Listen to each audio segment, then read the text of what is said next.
ก่อนนี้มันยังไม่มีโครงการขยะนะคะก็จะเก็บไว้ให้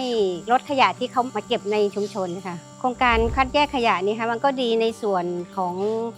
ในชุมชนทำไม่ให้มีขยะในชุมชนเป็นประโยชน์ต่อในชุมชนเราด้วยว่าในเมื่อขยะในชุมชนมันมีเยอะเราก็จะเก็บคัดแยกเพื่อจะไปแลกของจากโครงการขยะเราก็จะได้สบู่ยาสีฟันมาใช้ที่เราไม่ต้องไปซื้อค่ะก็คือประหยัดทำให้ขยะนี่ลดน้อยลงแล้วก็ทำขยะเปียกโครงการของอาจารย์นะคะมาลดต้นไม้ในบ้านต้นไม้ก็งามค่ะการที่เราจะต้องไปซื้อพวกปุ๋ยพวกอะไรพวกนี้เราก็ไม่ต้องไปซื้อเราก็ใช้ขยะเปียกที่อาจารย์สอนเนี่ยก็ประหยัดในครัวเรือนเหมือนกันโครงการตรงนี้ดีทีเดียวแล้วค่ะดีมากๆเลยค่ะ